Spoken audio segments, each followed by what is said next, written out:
knife, and at some point his shoe in the sock came off, so his foot was exposed. I cut a big gash in his foot. On November 14th, 2009, Brandon Silverlight enters a trailer in South Haven, Michigan, expecting a three-way romantic encounter with his ex-girlfriend, Allison Martin. Instead, he walks into a meticulously planned death trap. He became helpless within the next hours. Justin stabbed Brandon in the chest and then slices his face. He pretty much left him for dead and then loaded him in the very truck that he came in and set it on. Justin and his accomplice fled the scene, hoping to make a good cover-up until the detective and Justin would uncover the whole entire story behind this brutal. Ran a knife around his face a little bit. Basically, I want him to feel pain before he died. When we were in Jackson at the reception center, we talked about you meeting Brandon, correct? And that was in South Haven. Can you tell me how that all came about again? I had been using Allison's phone, pretending to be her, while I talked to him to try to persuade him to meet me. Okay, can I ask you real quick? And I'm not gonna try and interrupt you too much. Just let me ask you, how long had that been going on? I can't say for sure. Do you have any guess or any idea? 2 months maybe. Okay. All right, go ahead. No, he'd always find an excuse to put it off. Coming to Kalamazoo. And, is that what you're trying to do, is get him to come to Kalamazoo? yes. Okay. Finally, I just, figured if I can't get him to come to me, then I'll go to him. Okay. And how did you do that? Using what I knew about him and his tendencies, I persuaded him to meet with me as her. Okay. What do you mean by, when you say his tendencies, what's your, From what I understood, that he was a panty chaser. Okay. And he liked, where did you get your information from? Well, this is all from Allison. Okay. All right. She had told me about him after the first time he had contacted her, shortly after we had gotten together. Okay. Month and a half, 2 months or so after we had been dating. He had contacted her, and it upset her. She texted back with him a few times. I wasn't exactly sure what she had told him, but she's not a very aggressive person, with confrontation. So, I'm not sure if she, got on his and leave me alone, but I got pretty jealous about it. Okay. And then, as I started to check her phone when she wasn't around, basically, she was sleeping, taking a shower, I would go through her phone and make sure she wasn't talking to anybody. And just so happened that one time that she was sleeping, she wasn't around, but her phone buzzed and it happened to be him, so started playing his game with him, trying to get, you're not gonna mess with my woman. Okay, so when you say it buzzed, was that a text? Yes. Okay. I don't know if they ever talked on the phone. Okay. When I wasn't around or anything. Okay. I started playing this, game with him, and he had a tendency. He wanted, there were certain times when he would text her that I would know to pay attention to her phone to see who might have been calling. Did you get the impression that she was texting him, maybe initiating some of it on her own? I don't know. The thought had crossed my mind. Justin openly accepts his responsibility for this heinous crime, but tries to justify his actions by portraying Brandon in a very negative light. If detectives hadn't uncovered the full true story, the only truth behind this is that he was obsessed with Allison, and it's still not been uncovered. So what happened? When I knew I couldn't get him to come to Kalamazoo, then, I'd have to, if I wanted to settle this, I'd have to go to him. And at this point, with everything that he had said to me, thinking I'm her, it boiled up. What were some of the things that he was saying that caused you so much distress? I just see. I was playing along with it, so I mean, it's he would text something, whatever, how he would miss getting it on with Allison, and I'd text back, playing along with it, and it would just sometimes it'd get pretty explicit, and I play along so that it wouldn't tip him off to anything, but it just it ate me up inside. Okay, so how long would these conversations take place? Sometimes a matter of minutes, sometimes I'd text, she'd be sleeping, and I'd be texting him for anywhere from a couple minutes to maybe an hour or two. Was she ever present when you were texting him back? I don't recall exactly. I mean, it was on her phone that I was doing it, so Okay. one of the things so I was trying to hide it from her. That I was texting, and then when it came down to it, I told her that he had to go, that this was going on, and I told her that I'm gonna get rid of this guy. Okay, so when you say you got to go, you're going to get rid of him. What does that mean? I mean, there's a lot of interpretations. What does that mean? In my mind, I was going to kill him. I didn't tell her that right off the bat. When did you tell her that? It was either the day before or the day of. Okay. I mean, it was within a few days of actually doing it. Right. Because that's when. What'd she say about it? She didn't want me to go through with it, and I told her it had to be done. All right. So you lured him to South Haven. How'd you get him there? Where did you have him? She knows the territory, so I told her to have him meet her somewhere close and follow her back to her parents' travel trailer. Where's that at? I don't know exactly. I mean, You've been there before though, Jay? Yeah, I've been there before. And you picked the spot? You picked the travel trailer? Right. I mean, I had him convinced that he was, that he was going to meet Allison, for, to have a good time, or, do favors and all that. Mm-hmm. And, I didn't want her going somewhere of his choosing. Your parents got that place out there to bring him there, knock him out or whatever. Okay. So she met him. Where'd she meet him at? I don't know exactly. It wasn't very far. A restaurant or something. It was told, hey, have him meet you. And have him follow you back. Justin had been Allison's current boyfriend for over 6 months, and for some reason she still couldn't get completely over Brandon. He tries to keep his true motivation hidden, but nonetheless confesses to this heinous, premeditated crime. Countering his claims, what he doesn't know is that the detectives have already they have way more evidence. What was the plan for when she got him back to the trailer? She was to keep me distracted so that I could come up behind him and hit him with the log. Where were you at when they arrived? I was on the other side of the next door trailer waiting for them.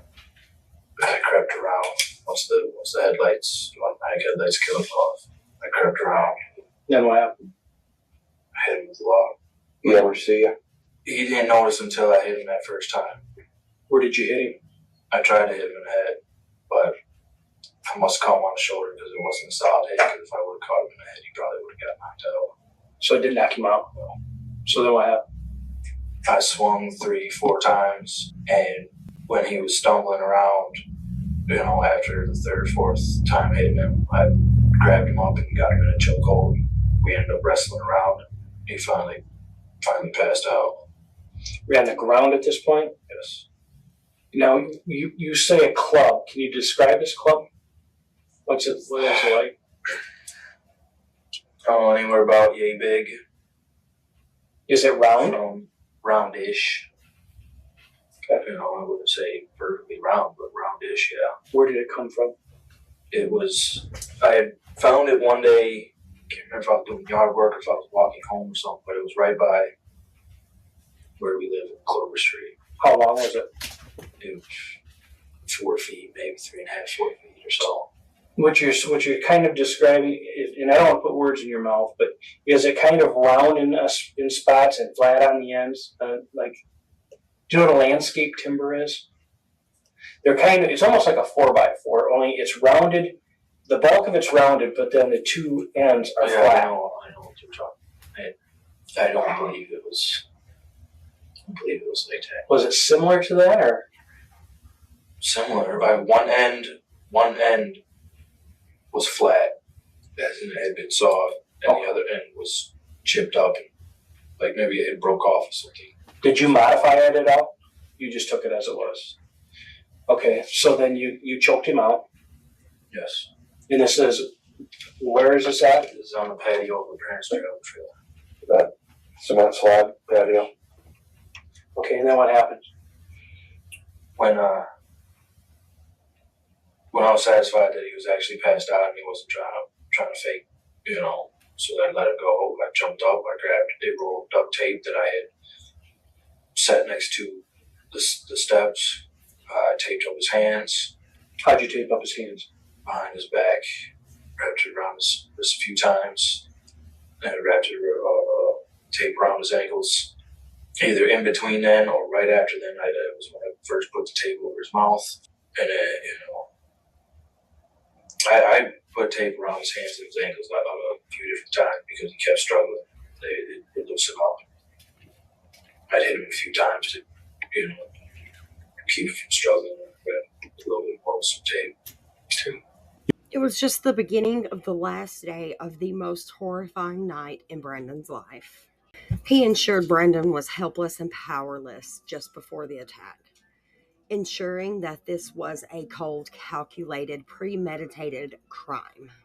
Justin definitely seems like an obsessive partner, the way that he goes through and tries to defend Allison all the time.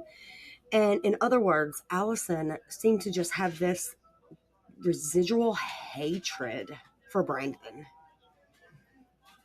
Compared to anything that's been revealed so far, what the detective is going to hear next from Justin will be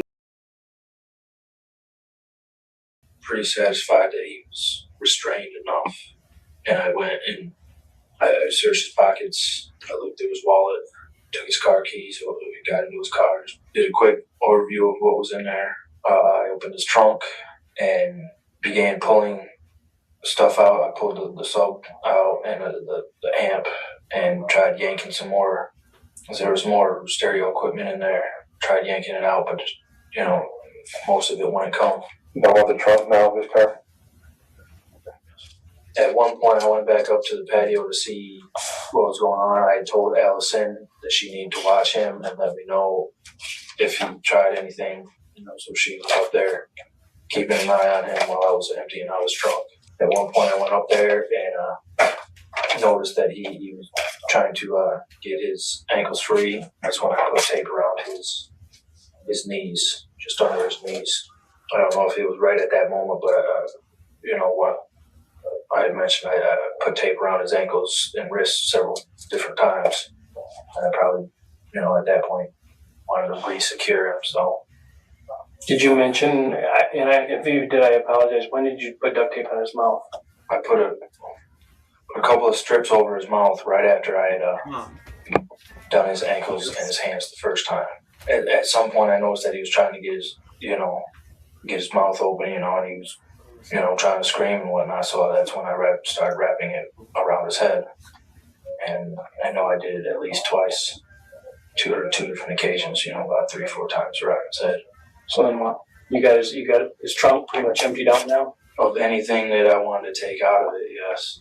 Okay. I mean, there was plenty more in his trunk. There were pop bottles and this and that, but I wasn't going to, for change. Right. I wasn't going to take it.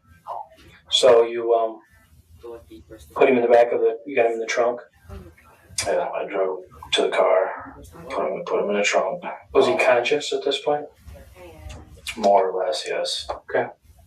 I mean, I beat him pretty well with the stick and kicking him in his ribs and whatnot. So I'm sure he was kind of out of it, but more or less he was conscious. Justin was preparing for something Brandon hadn't expected when he arrived at the promised location. He claims to have forced Allison to watch the horrors he was inflicting. However, these claims are only the tip of the iceberg. If these claims sound inhumane, wait until Justin reveals the full extent of torture Brandon was forced to endure. We went and there was a little bit some space underneath his tree, surrounded by some brush. And I toss it down there. So we throw him down, Is he conscious at this point? more or less. I mean, at this point, he tried to struggle a little bit when he was on my shoulder, but he had to have had some broken ribs and whatnot. When you put him on the ground, were his eyes open? Yeah, I mean, he was able to focus on me. I don't know if he could see Allison because she was holding a flashlight, and when it's dark and you have light in your face, you can't see what's behind it. Right. I'm pretty sure he could see me though. And Did you ever speak to him? he tried.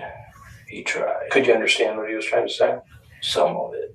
What was he trying to say? Mostly he was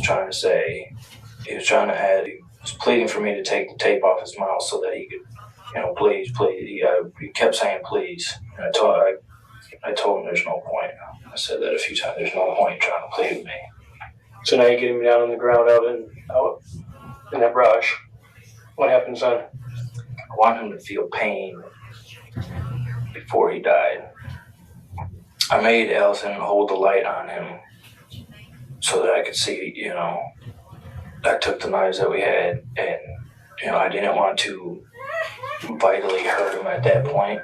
I mean, my plan was to kill him, but at that point, I just wanted him to suffer for a little while. I first stabbed him in his left quad. Did he respond to that? Oh yeah. He moaned and he started to cry. I'd also taken the steak knife and not too hard, but I ran it around his face a little bit, basically, trying to scare him. When you say ran around his face, are you talking like scratching his face or something? Or? Yes. I mean, I wasn't putting too much pressure on him. I wasn't trying really to cut him. I just wanted him to feel that fear, I did end up cutting him on his head, though, because he did bleed from one of the times I ran, across his face. Yeah.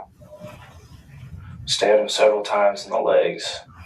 And, he squirmed around, so, I got him from several different angles. Which knife were you using when you stabbed him in the legs? At first, I was using the butcher knife. Then I used the steak knife. At some point, his shoe and sock came off, one of them, so his foot was exposed.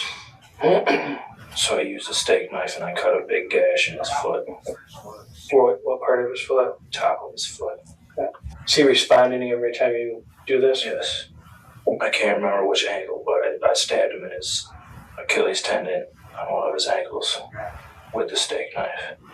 Justin taped Brandon's mouth. If only he had a chance to speak, potentially, maybe he could have saved himself. He wasn't just simply involved in an open relationship with Allison, but it wasn't meant to be easy going for him either. With the psychological trigger by someone he loved the most, the seed was planted long ago. By lethal force. Stabbed him around his stomach and his right shoulder because he was laying on his left side. But his coat and his shirt, I wasn't, at this point, I was just trying to, I was just trying to make him feel pain, so I wasn't really trying to stab too hard, and I must not have put enough into it because it just wasn't going through very well. I remember Allison kept asking me if I was satisfied yet. Are you done yet? So what happened after you couldn't stab him in through his jacket? I remember at one point I had ripped his shirt open. I think, get easier access towards his chest and torso. After I, just given him these small little stabs, I kicked him a few more times, stomped on his gut and whatnot. At one point, I was satisfied that he had felt enough pain, and then all right, I'm done here. I wanted to get out of there. So I stabbed him with the butcher knife in his ribs on his right side. I stabbed him a few times in the same spot. Went in at different angles. It's just the entry point was the same. Not only with just the butcher knife, but with the steak knife. I tried to roll. I remember trying to roll him to his other side. Because at that point I was satisfied. I wanted him to be dead so we could we could leave. But he wasn't dying quick enough, so I tried to roll him over and come at him from a different angle, at which point I had heard the stab wound in his ribs, gurgling, so I knew that I punctured a lung. So I knew he was going to die, he wasn't dying quick enough. And I think it pissed me off that he wasn't dying quick enough, and he put up as much struggle because I took the stick and I hit him in the face several times. A couple more minutes of pain for him, he was going to die anyway. But I hit him several times towards this side of his face. Justin describes this brutal act very calmly. He thinks that he has went ahead and ended a horrible life.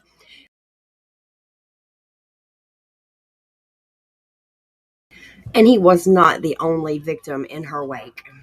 They will discover her true nature in the end. And when we talked to you before, you mentioned that you cut his throat or tried to cut his throat. I'm not that part yet. Oh, okay, I'm sorry. Since he wasn't dead, I didn't want to leave him there still fighting for his life, by himself while I went and got the gas. So I told Allison to go back to the car, grab the gas can and a lighter, which she left to go do. Now, while she was gone, I let my eyes adjust to the darkness so that I could at least, see him. I could still hear him breathing. He wasn't struggling very much. I think I tried to roll him over a few more times and, come at him from different angles. I do remember I did get him in the back of his ribs on his left side with the steak knife. And I had used the steak knife and stabbed him a few more times. And at which point he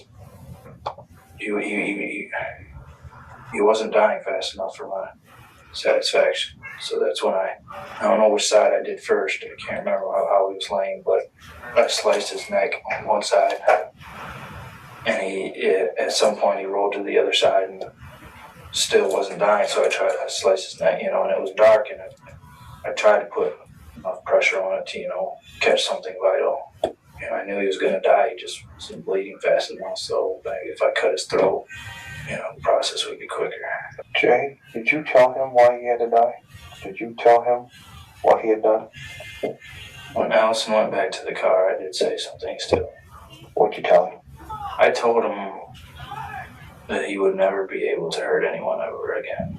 And even before that, at some point, Allison might have been standing there or not, but I had called him names and whatnot, piece of shit, son of a bitch, that he had deserved to die a long time ago. I could tell he was trying to plead, even with the duct tape over his mouth. I told him that, there's no point. You're not going to live through this night. I don't recall if I exactly said you're going to die. I'm doing this because you tried to get with my girl. I don't know if I specifically said it like that. Basically let him know that he was going to die because he was a bad person. And he had hurt too many people, and I wasn't going to let him go on to do it again. In Justin's mind, Brandon was such a bad guy, and he was the one seeking vigilante justice for everyone.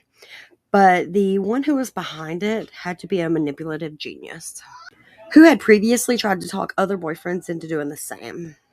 And coincidentally, his recently new girlfriend, Allison, was also at the scene.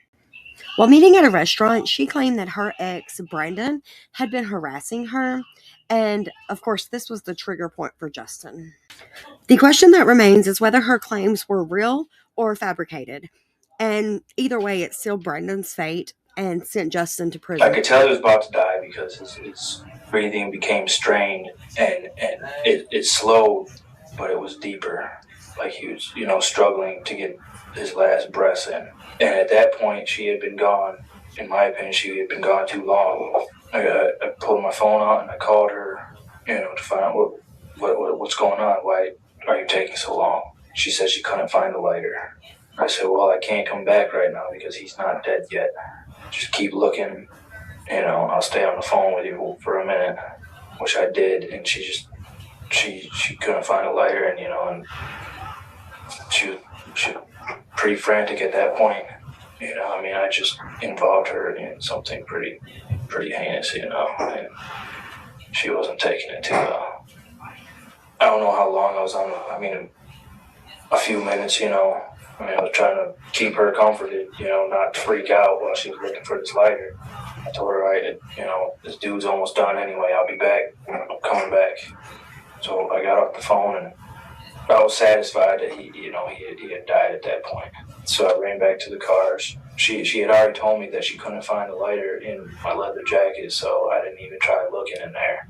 I was tossing things around the back seat, thinking that maybe it fell out of my pocket, and I'd see it laying on the back seat. But trying not to touch anything with my hands inside my sleeves, flipping things around, I couldn't find the lighter. So I looked underneath the front passenger seat, finally found one, and I took the gas, the lighter. I told her to go back to the gate and put the chain back up. So she got in her car and she pulled out. I took the flashlight, the gas, and the lighter back to where he was. I had stuck the knives in the ground. When I left, I had stuck them in the ground, so I pulled them out and set them off to the side while I poured gas on him. Put a trail of gas to light from a distance, a couple feet away. But when I lit it, it didn't go all the way to him. There was, it splashed or something, and there was a gap in the path. So I kicked that out real quick, poured more gas on him, lit another path, lit that. He went up. He ignited, went up in flames. I grabbed the knives, the gas can, and ran back to the car. Set the knives on the floorboard or passenger seat or something with the gas can. And I hopped in. I tried to start the car, put it in reverse.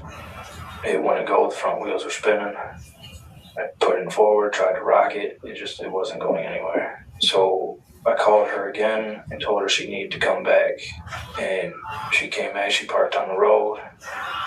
I told her that the car was stuck. I can't remember exactly, but she might have asked me what I wanted to do.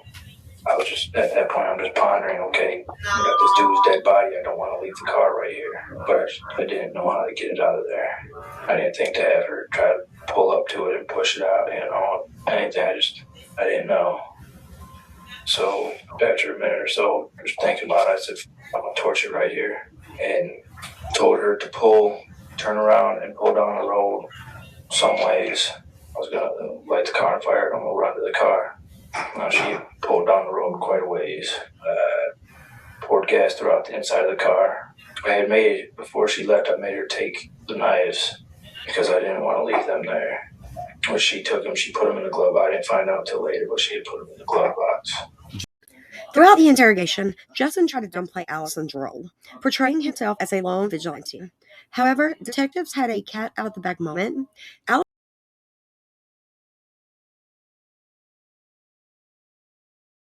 Though an autopsy later revealed a horrifying truth.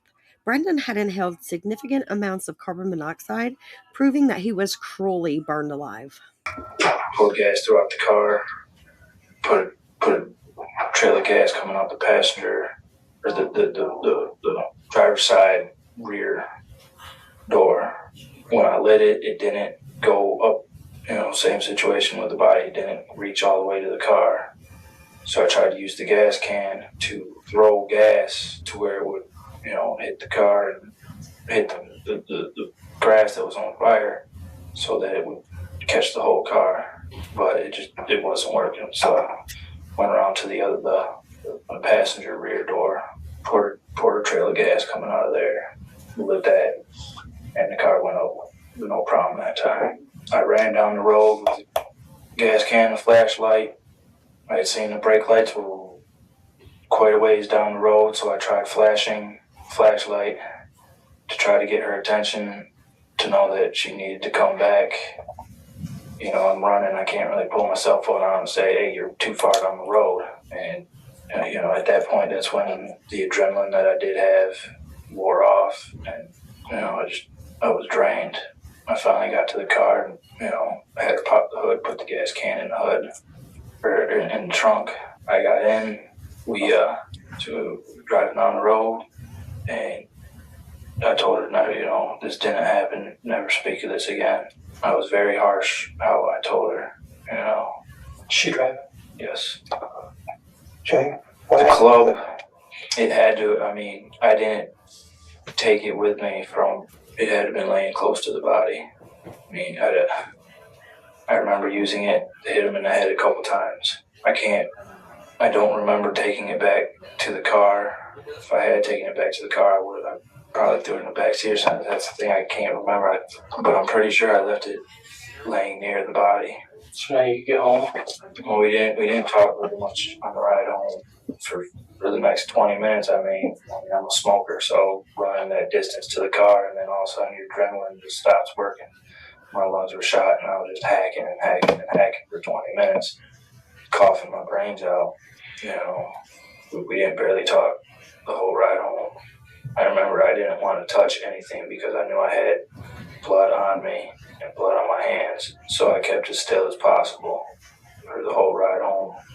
We got home and we walked to the back porch. We didn't even go in the front. We walked to the back porch, stripped down everything, took all her clothes off, and went in the house. I had her unlock the door because she didn't have any blood on her hands or anything. Most of the blood was on me. I don't even know if she got any blood on her. I don't see why she would, unless it maybe on her shoes, because she was, the ground got pretty bloody where he was laying. But I made her strip down, and I stripped down. We went inside. She quickly threw on some clothes, and I told her to bag up everything we were wearing while I quickly washed up. I had her wash her hands, and I washed my hands, and then, she had put some clothes on. I told her I was going to jump in the shower real quick and just rinse off, which I did. And I don't know if I did that right when we got home. I had her bag up clothes. Then we went to the car, and I had her help me wipe the inside of it where, anywhere basically that possibly we may have touched something and gotten, blood or whatever. We basically wiped down the interior of the car with Clorox wipes. His account of the killing makes it clear this was a psychological victory for him. He doesn't have any recounts how he covered it up, and the super important observation how he continuously tried to cover if she herself hadn't inadvertently revealed critical information. Said that she wants to tell her part because she can't take it anymore. You got to help her on this one part. You've got to step up and say what the rules were, and we'll put closure to this, and we'll be done. This is the worst part that you got to do, Jay. But you've just got to say what her role is. You got to man up for this one, man. You got to help her one more time. She's already done it. You got to put it. Justin, she's already told Sean. She's already told Sean. She went over there, had to get away from her dad because her dad was drinking and jacking around on Thanksgiving. I don't know if he hit her or pushed her or something, but something went wrong. She went to jail. She spent the night, Sean. I don't know if you knew that or not. I knew she went there for some holidays. She got out of the house. She goes over there. Why? Because she's cleansing her soul. She's saying, this is what happened. She was said, what kind of knife? It was a Cutco knife that she used to sell Cutco. It was out of her sample set that no one would notice the knife missing because you could use whatever type of samples you wanted. What's going to happen here is there's two knives. It's like one guy shooting two guns. It don't happen. One's got one gun, one's got the other one. That's all there is to it. What you're trying to do is, in your mind, a very noble thing. But the problem being is that you're trying to take the fall for her, and she's already taken her own fall. So just tell us, at what point did she I could take it away. I'm sorry? If I go up there and I put it out there like this and her lawyer fights for her that she didn't do nothing. Unfortunately, she already said it. That's not the case. She's already said it. She's She's already admitted it, Justin. She told. All right. Justin. I'm not saying she did. I'm not saying she did or she didn't, but she admitted to she supposedly admitted it to someone of no authority. Is she on tape that she said that? Has she written it out? She said it to a person which is called a witness. And she said it to one of your best friends. And your best friend's not going to lie about that. Yes, he won't lie on you. He says, I love him. I got his back. But But I won't can't do this. perjure myself, I can't perjure myself. quote unquote. It's So exactly if he's what I not going said. to perjure himself on you, he's not going to perjure himself on Allison. Because So you're if his he's- friend. So if he said that she said to him she stabbed him twice, he's not going to lie. All I want's the truth. Just answer one thing, and we'll leave it at this. Is it true when she told Sean that she stabbed him twice, and we'll just let it go at that? And then she dropped the knife and couldn't do it anymore. Is that a true statement? How about this? I told her she had stabbed him. No, you know what? No. I don't know how that tried. Hold on. No, okay, all right, you said how about it? I ain't got it, okay? It's a great I try, like that. okay? You know That's what? good. It's really a great try, okay? And I know that it breaks your heart, but she let the cat out of the bag. She did. Yeah, because she had to. So let's just, She couldn't take it. yes or no, true statement that she stabbed him. And then dropped the knife because she couldn't. She's got an axe to grind in on too. And couldn't do it anymore. You got a piece of, there you go. And couldn't do it anymore. The detectives made one final attempt to see if he would confess to Allison, but Allison had unintentionally revealed her role in the crime. It was established that Allison was the true master. She couldn't get over the end of her relationship. Brandon had actually filed a legal stalking complaint against Allison because she was unable. Allison's previous boyfriend also testified. And guys, she wanted them to also hurt Brandon. He was the one that got away. And what pushed her to give her secret? They did do good at covering their tracks. Was it adrenaline that she got? The trial of Allison Martin and Justin Turbstra in the Allegheny County Circuit Court ended with a clear verdict for the November 14th monstrosity. Both of them were convicted of first-degree unaliving, conspiracy, kidnapping, and torture.